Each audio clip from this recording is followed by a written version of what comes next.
Today, I will be discussing Hillary Clinton and Donald Trump's tax plans for the 2016 presidential election. In 2016, the current tax brackets are as shown. Single filers who made up to $9,275 were taxed at 10%, 15% for those who made between $9,276 and $37,650, and so on.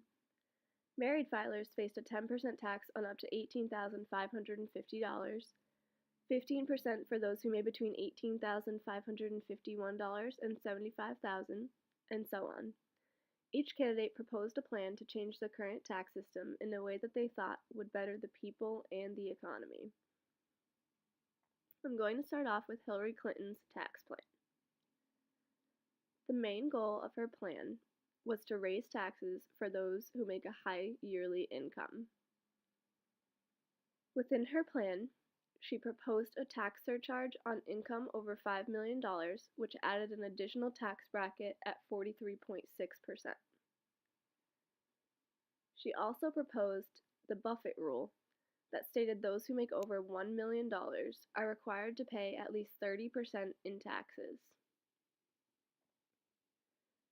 Though she would be raising taxes for the rich, she would make minimal to no changes to the tax brackets for the less wealthy and the working class. To highlight the main points of Clinton's plan, she would raise taxes for the rich and reform business taxation. This would increase federal tax revenue according to the Tax Foundation, and it would increase marginal tax rates. Though this would lower GDP in the short run, her plan works out better in the long run and ends up increasing GDP. Her plan would also increase revenue by around $663 billion and lead to a higher after-tax income for the less wealthy and working class.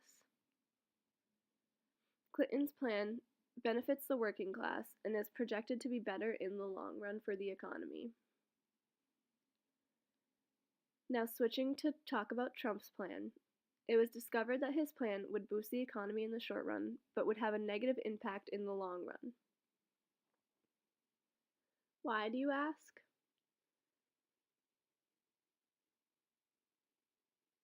This is because his plan would have a huge increase on the federal debt. An article produced by Diffin offers a chart showing the comparison of Trump and Clinton's tax plans. While Clinton's plan benefits the working class, Trump's benefits high-income earners. And as he always says, who cares? In his original proposal, Trump dropped the number of tax brackets to 4.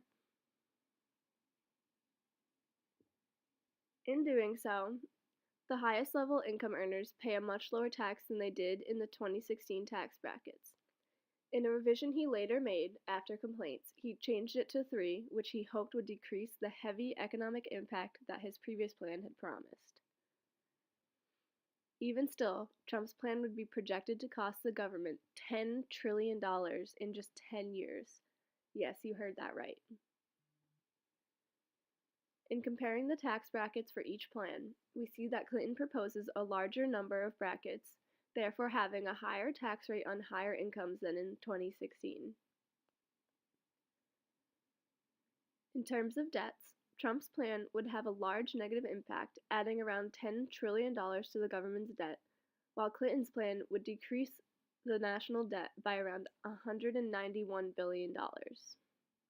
In conclusion, Clinton's plan would create more jobs in the long run and eventually end with an increase in GDP. Trump's would have a smaller growth for GDP and would end with around 3.5 million fewer jobs. So let me ask you, who would you choose?